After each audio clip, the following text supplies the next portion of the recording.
दोस्तों एक बार फिर से हम आपके लिए bank of Baroda recruitment 2025 apply online form fill up process की अपडेट लेके आ चुके हैं। कैसे आप bank of Baroda office assistant peon का 500 वैकेंसीज के लिए अपना फॉर्म अप्लाई कर सकते हो। कंप्लीट जानकारी स्टेप बाय स्टेप आपको इस वीडियो में शुरू से लेके एंड तक दी जाएगी। ऑनलाइन आवेदन करते समय आपको कोई भी ऐसी गलती या फिर मिस्टेक नहीं करनी होगी जिसको करने से आपके एप्लीकेशन फॉर्म रिजेक्ट हो सकते हैं। और ऑनलाइन आवेदन करते समय आपको कुछ महत्वपूर्ण इंस्ट्रक्शंस का भी ध्यान रखना होगा, तभी आपके एप्लीकेशन फॉर्म सक्सेसफुली सबमिट किए जाएंगे। अप्लाई करते समय आपको फोटोग्राफ, सिग्नेचर, डॉक्यूमेंट्स कैसे और कितने केबी में अपलोड करने होंगे, कैसे आप अपनी क्वालिफिकेशन की डिटेल दोगे और कैसे आप फीस पेमेंट करते हुए रजिस्ट्रेशन से लेकर प्रिंट तक अपना फॉर्म अप्लाई करोगे। तो कंप्लीट जानकारी के लिए आपको ये वीडियो शुरू से लेके एंड तक बिना स्किप किए हुए देखनी होगी। इस वीडियो को कंप्लीटली देखने पर ही आपके सभी सवाल और डाउट क्लियर होंगे। तो चलिए दोस्तों, बिना कोई वक्त गंवाए शुरू करते हैं bank of Baroda peon recruitment 2025 online form की पूरी जानकारी।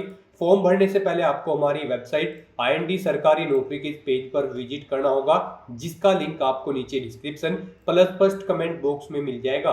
और हमारे इस पेज पर विजिट करके आप यहां से बैंक ऑफ बड़ौदा पियोन का फॉर्म फिलअप कर सकते हो।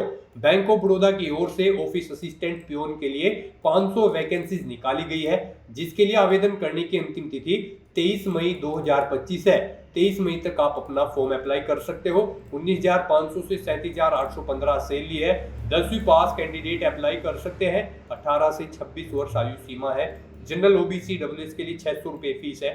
SC/ST PH दिव्यांग या फीमेल के लिए 100 रुपये फीस है, जो कि आप ऑनलाइन मोड से पेमेंट कर सकते हो। ऑनलाइन तरीके से ही आप अप्लाई कर सकते हो।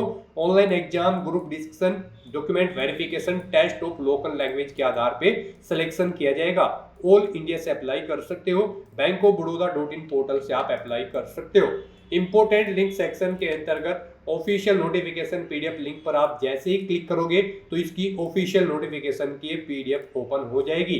इसमें आपको वैकेंसीज इंफॉर्मेशन स्टेट वाइज और कैटेगरी वाइज दे दी गई है। उसके बाद में क्वालिफिकेशन की जानकारी, age limit, salary detail, exam pattern, syllabus की इंफॉर्मेशन और हाउ टू अप्लाई का भी कंप्लीट प्रोसीजर दे दिया गया है। तो अप्लाई ऑनलाइन करने से पहले आपको नोटिफिकेशन की PDF पूरा पढ़ना अनिवार्य है। इसको पूरा पढ़ने से आपके सभी सवाल और डाउट क्लियर होंगे। PDF रीड आउट करने के बाद में आपको अप्लाई ऑनलाइन लिंक पर क्लिक करना होगा, तो आपके सामने इसका ऑनलाइन आवेदन करने का ये ऑफिशियल पोर्टल ओपन हो जाएगा। गाइस, यहाँ पर अगर आपने पहले से अपना रजिस्ट्रेशन कर रखा है तो आपको अपना रजिस्ट्रेशन नंबर एंटर करना है, अपना पासवर्ड आपको एंटर करना है, ये सिक्योरिटी कोड आपको यहाँ पर एंटर करना है और उसके बाद आपको सबमिट के ऑप्शन पर क्लिक करके अपने डैशबोर्ड में लॉगिन कर लेना है और फिर वहां से आपको अपना फॉर्म अप्लाई करना है। और अगर आप इस भर्ती के लिए फर्स्ट टाइम अप्लाई करने जा रहे हो तो सबसे पहले यहाँ पर आपको अपना रजिस्ट्रेशन करना होगा। उसके लिए आपको click here for new registration की टैब दी गई है, आप इस टैब पर क्लिक करें, आपके सामने रजिस्ट्रेशन का फॉर्म ओपन हो जाएगा।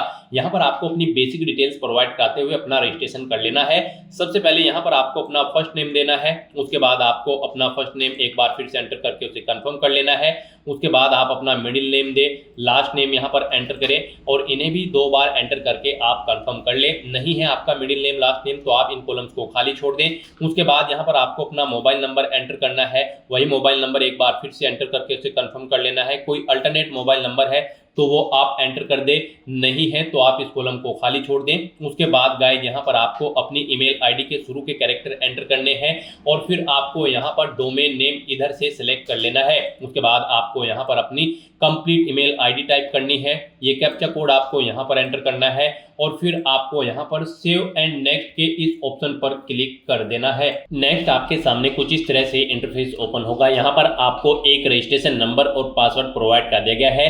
वो रजिस्ट्रेशन नंबर और पासवर्ड आपके रजिस्टर्ड मोबाइल नंबर और ईमेल ID पर भी सबमिट किए गए हैं। आपको इन्हें केयरफुली नोट डाउन करके रख लेना है फ्यूचर यूज के लिए। और यहाँ पर अब आपको अपना फोटो अपलोड करना है, लाइव फोटो कैप्चर करना है और अपने सिग्नेचर आपको यहाँ पर अपलोड करने हैं। इनके लिए आपको गाइडलाइन दी गई है।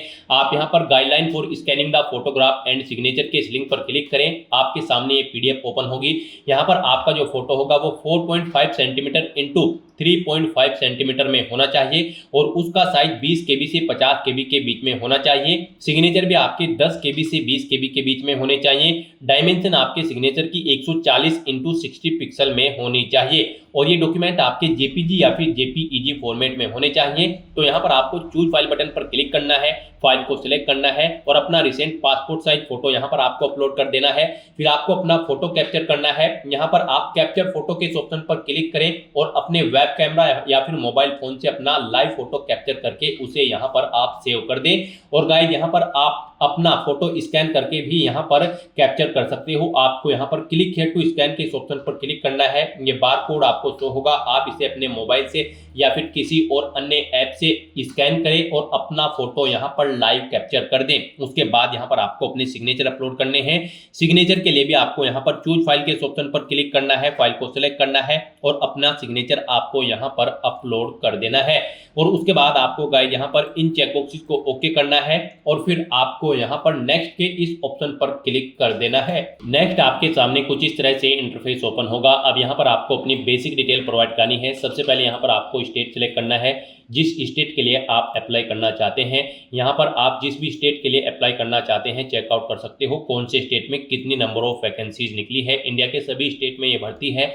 तो यहाँ पर स्टेट सेलेक्ट करने के बाद फिर आपसे पूछा गया है, आपने जो ये स्टेट सेलेक्ट किया है क्या आप उसकी ऑफिशियल लैंग्वेज जानते हैं, जो भी उस स्टेट की ऑफिशियल लैंग्वेज है। जैसे कि यहाँ पर अगर आप उत्तर प्रदेश सेलेक्ट करते हैं तो फिर आपको हिंदी भाषा रीड राइट और स्पीक आनी जरूरी है। गुजरात के लिए अप्लाई कर सकते हो तो आपको गुजराती लैंग्वेज आनी जरूरी है, उसे रीड राइट स्पीक।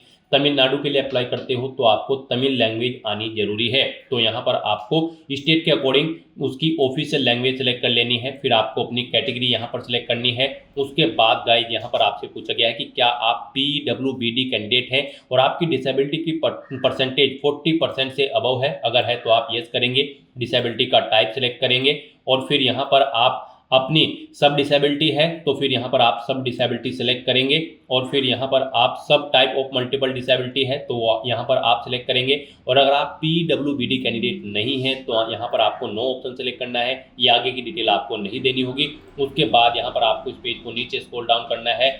फिर यहाँ पर आपसे पूछा गया है कि क्या आप यहाँ पर person with specified disability cover करना चाहते हैं under the definition section 2 of the RPWD act 2016 के। अगर चाहते हैं तो यस करें, नहीं तो नो ऑप्शन सेलेक्ट करें। उसके बाद यहाँ पर आपसे पूछा गया है आपकी रिलीजन, आपको अपना रिलीजन यहाँ पर सेलेक्ट कर लेना है। फिर यहाँ पर आपसे पूछा गया कि क्या आप माइनॉरिटी कम्युनिटी के अंतर्गत आते हैं। अगर आते हैं तो यस करें, नहीं तो नो ऑप्शन सेलेक्ट करें। E1 सर्विसमैन है तो यस करें और फिर यहाँ पर आप अपनी E1 सर्विसमैन की डिटेल दें, जैसे कि आपको are you disabled E1 serviceman. अगर डिसेबल्ड E1 सर्विसमैन है तो यस करेंगे, नहीं तो नो ऑप्शन सेलेक्ट करेंगे। पीरियड ऑफ सर्विस आपको देनी है मंथ में और अगर आप E1 सर्विसमैन नहीं है तो यहाँ पर आपको नो ऑप्शन सेलेक्ट करना है।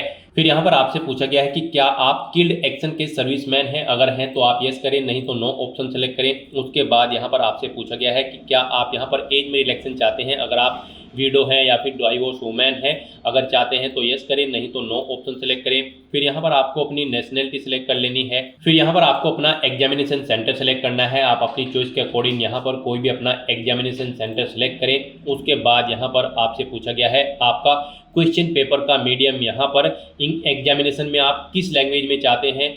English and Hindi, English and Urdu. आपके स्टेट की लोकल लैंग्वेज के अकॉर्डिंग यहाँ पर आपके एग्जाम पेपर का मीडियम के ऑप्शन आपको शो कर दी जाएंगे। आप अपनी चॉइस के अकॉर्डिंग यहाँ पर अपने एग्जाम पेपर का मीडियम सेलेक्ट करें। उसके बाद यहाँ पर आपको अपनी डेट ऑफ बर्थ सेलेक्ट करनी है, पहले डे फिर मंथ फिर ईयर। उसके बाद आपको अपना जेंडर देना है, मेल फीमेल या फिर अदर। फिर यहाँ पर आपसे पूछा गया है कि क्या आपके जुड़वा भाई बहन हैं। अगर हैं तो आप यस करें, उनका नाम दें, उनका जेंडर सेलेक्ट करें, नहीं है तो नो ऑप्शन सेलेक्ट करें। अपना मैरिटल स्टेटस आप बताएं, आप मैरिड हो या फिर अनमैरिड। उसके बाद यहाँ पर आपको अपने फादर का नाम एंटर करना है, मदर का नाम एंटर करना है। अपना कोरोस्पोंडेंस एड्रेस यहाँ पर आपको देना है। फिर आपको यहाँ पर अपना परमानेंट एड्रेस एंटर करना है और अगर आपका परमानेंट एड्रेस आपके कोरोस्पोंडेंस एड्रेस के अकॉर्डिंग सेम है तो यहाँ पर आप same as address for correspondence आप इस चेकबॉक्स को ओके कर दें। ऑटोमेटिकली आपका परमानेंट एड्रेस यहाँ पर आपके कोरोस्पोंडेंस एड्रेस के अकॉर्डिंग सेम फिल हो जाएगा। और अगर आप मैरिड हो तो यहाँ पर आपको सपोज नेम में अपने फादर या वाइफ का नाम एंटर कर देना होगा। उसके बाद यहाँ पर आपको अपना GST इनवॉइसिंग एड्रेस सेलेक्ट करना है। आप किस एड्रेस पर कम्युनिकेट करना चाहते हैं, फिर यहाँ पर आपको आपकी कैटेगरी के अकॉर्डिंग एप्लीकेशन फीस का अमाउंट शो कर दिया जाएगा। इस तरह से अपनी सभी डिटेल्स फिल करने के बाद फिर आपको वैलिडेट योर डिटेल के ऑप्शन पर क्लिक करना है, अपनी सभी डिटेल्स को वैलिडेट कर लेना है और उसके बाद गाइज आपको सेव एंड नेक्स्ट के ऑप्शन पर क्लिक कर देना है। नेक्स्ट यहाँ पर आपको अपनी क्वालिफिकेशन, एक्सपीरियंस और लैंग्वेज की डिटेल प्रोवाइड करनी है। गाइज यहाँ पर इस भर्ती में पार्टिसिपेट करने के लिए, जी हाँ दोस्तों, ऑफिस असिस्टेंट पियोन की इस पोस्ट पर अप्लाई करने के लिए आपका 10वीं क्लास पास आउट होना जरूरी है किसी वेल रिकॉग्नाइज बोर्ड या फिर स्कूल से। प्लस आप जिस स्टेट के लिए अप्लाई कर रहे हैं उसकी लोकल लैंग्वेज यहाँ पर आपको रीड, राइट और स्पीक करनी जरूरी है, आनी जरूरी है। तो यहाँ पर आपका 10वीं क्लास केवल पास आउट होना जरूरी है या उससे ऊपर आपकी क्वालिफिकेशन है, तब भी आप अप्लाई कर सकते हो। तो सबसे पहले यहाँ पर आपको अपनी 10वीं क्लास की डिटेल प्रोवाइड करनी है। यहाँ पर आपको अपनी पासिंग डेट देनी है, कब आपने अपनी 10वीं क्लास पास आउट की है। पहले डे सेलेक्ट करें, फिर मंथ, फिर ईयर, फिर कितने परसेंट मार्क्स आपने ऑब्टेन किए हैं वो यहाँ पर आप एंटर करें। कौन सी क्लास है, फर्स्ट, सेकंड या फिर पास आउट है, आप अपने अकॉर्डिंग ऑप्शन सेलेक्ट करें। फिर अगर आपने 12वीं क्लास पास आउट कर रखी है तो उसकी डिटेल भी आप सेम ऐसे ही प्रोवाइड करा सकते हैं। आपने ग्रेजुएशन या फिर कोई अन्य क्वालिफिकेशन कर रखी है तो उसकी डिटेल भी आप सेम ऐसे ही प्रोवाइड करा सकते हैं। फिर यहाँ पर आपसे पूछा गया है आप जिस भी स्टेट के लिए अप्लाई करने जा रहे हैं क्या उसकी लोकल लैंग्वेज आप रीड, राइट और स्पीक करना जानते हैं। तो यहाँ पर आपको येस ऑप्शन सेलेक्ट करना है, अदरवाइज आप एलिजिबल नहीं होंगे इस भर्ती में पार्टिसिपेट करने के लिए। उसके बाद यहाँ पर आपको अपने एक्सपीरियंस की डिटेल प्रोवाइड करनी है। अगर आपको एक्सपीरियंस है, नहीं है तो आप इस सेक्शन को खाली छोड़ सकते हैं। अगर आपको एक्सपीरियंस है तो यहाँ पर आपको सबसे पहले अपना नाम देना है, डेजिग्नेशन यानी कि पोस्ट देनी है, जिस पोस्ट पर आप कार्यरत थे, कब से कब तक आप कार्यरत थे, वो डेट, मंथ और ईयर आप यहाँ पर सिलेक्ट करें। इनके अकॉर्डिंग फिर यहाँ पर आपकी ईयर ऑफ एक्सपीरियंस कैलकुलेट करके शो कर दी जाएंगे। नेचर ऑफ ड्यूटी यहाँ पर आप दे, जॉब छोड़ चुके हैं तो उसे छोड़ने का कारण यहाँ पर दे। और अगर आपको एक से ज़्यादा जगह वर्किंग एक्सपीरियंस है तो यहाँ पर आप ऐड मोर के ऑप्शन पर क्लिक करें। सेम ऐसी ही एक और रो यहाँ पर ऐड हो जाएगी और उसमें भी आप अपने एक्सपीरियंस की डिटेल प्रोवाइड करा सकते हैं। उसके बाद यहाँ पर आपसे पूछा गया है कि क्या आप प्री एग्जाम ट्रेनिंग लेने के इच्छुक हैं, अगर हैं तो यस करें, नहीं तो नो ऑप्शन सेलेक्ट करें। उसके बाद यहाँ पर आपको अपनी लैंग्वेजेस की डिटेल देनी है। यहाँ पर आपको हिंदी लैंग्वेज आनी मस्ट है, तो यहाँ पर कम से कम हिंदी लैंग्वेज तो आपको सभी स्टेट के लिए आनी मस्ट है। हिंदी यहाँ पर आपको रीड, राइट और स्पीक आनी जरूरी है। फिर उसके बाद आप जिस भी स्टेट के लिए अप्लाई करने जा रहे हैं उसकी लोकल लैंग्वेज की डिटेल यहाँ पर आपको देनी है, या फिर उसके अलावा आप जो भी लैंग्वेज जानते हैं उसकी डिटेल यहाँ पर आपको प्रोवाइड कर देनी है। आप उसे रीड, राइट, स्पीक करना जानते हैं या फिर नहीं। इस तरह से अपनी ये डिटेल प्रोवाइड कराने के बाद फिर आपको वैलिडेट योर डिटेल के ऑप्शन पर क्लिक करके अपनी डिटेल वैलिडेट कर लेनी है और उसके बाद आपको यहाँ पर सेव एंड नेक्स्ट के ऑप्शन पर क्लिक कर देना है। नेक्स्ट आपके सामने कुछ इस तरह से इंटरफेस ओपन होगा। आपने पीछे जो डिटेल्स प्रोवाइड कराई हैं उनका पूरा प्रीव्यू यहाँ पर आपको शो कर दिया गया है। आपको इस पेज को नीचे स्क्रॉल डाउन करना है, इस चेकबॉक्स को ओके करना है और उसके बाद गाइस यहाँ पर आपको कंप्लीट रजिस्ट्रेशन के ऑप्शन पर क्लिक कर देना है। नेक्स्ट यहाँ पर आपको अपने डॉक्यूमेंट अपलोड करने हैं। यहाँ पर आपको डेट ऑफ बर्थ में अपनी 10वीं क्लास की मार्कशीट की पीडीएफ अपलोड करनी है। फिर आपको अपने एजुकेशनल सर्टिफिकेट्स की पीडीएफ यहाँ पर आपको अपलोड करनी है। यहाँ पर आपकी मार्कशीट, सर्टिफिकेट होने चाहिए एजुकेशनल सर्टिफिकेट में अपनी 10वीं की, और यहाँ पर उसके अलावा भी अगर आपके पास कोई एजुकेशनल सर्टिफिकेट्स हैं आपको उन्हें एक ही पीडीएफ में सेटअप करना है और फिर यहाँ पर आपको वो पीडीएफ अपलोड करनी है। आपको अपनी कास्ट या कैटेगरी सर्टिफिकेट देना है। अगर आप रिजर्व कैटेगरी से बिलोंग करते हो तो यहाँ पर आपको ये डॉक्यूमेंट पीडीएफ फॉर्मेट में अपलोड करने हैं। इनके लिए आपको गाइडलाइन दी गई है। आप गाइडलाइन फॉर डॉक्यूमेंट अपलोड के इस लिंक पर क्लिक करें। उसके बाद आपके सामने ये पीडीएफ ओपन होगी। यहाँ पर आपकी जो ये पीडीएफ होंगी उनका साइज 500 KB से कम होना चाहिए। तो यहाँ पर आपको चूज फाइल बटन पर क्लिक करना है, फाइल को सिलेक्ट कर लेना है और 1 बाय 1 करके अपने इन डॉक्यूमेंट को यहाँ पर अपलोड कर देना है। उसके बाद आपको ये कैप्चा कोड यहाँ पर एंटर करना है और फिर गाइज आपको सेव एंड नेक्स्ट के ऑप्शन पर क्लिक कर देना है। नेक्स्ट आपके सामने कुछ इस तरह से इंटरफेस ओपन होगा। अब यहाँ पर आपको आपकी कैटेगरी के अकॉर्डिंग आपका फीस का अमाउंट शो कर दिया गया है। यहाँ पर अब आपको अपना फीस पेमेंट करना है।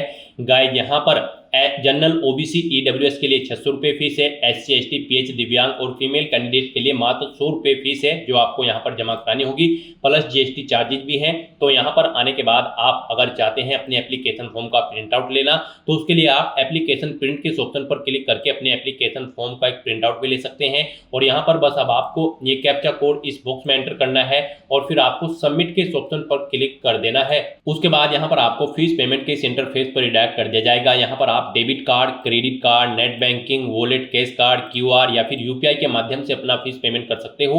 यूपीआई आपके लिए बेस्ट ऑप्शन रहेगा। आप यूपीआई के ऑप्शन पर क्लिक करें, मेक पेमेंट के ऑप्शन पर क्लिक करें, उसके बाद आप प्रोसीड विद पेमेंट के ऑप्शन पर क्लिक करें।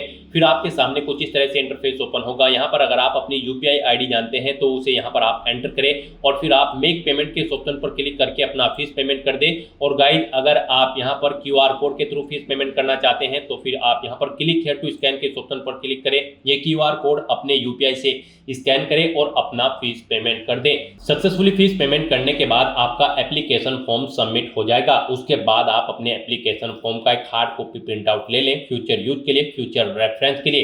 तो दोस्तों, ऐसे आप bank of Baroda office assistant peon के 500 खाली पदों को भरने के लिए अपना फॉर्म अप्लाई कर सकते हो बिना कोई मिस्टेक किए हुए। आज की इस वीडियो में बस इतना ही। आई होप ये वीडियो आपको पसंद आई होगी। अगर पसंद आई हो तो इसे लाइक और शेयर करें। चैनल पर नए हो तो इसे सब्सक्राइब कर लें। Thanks for watching.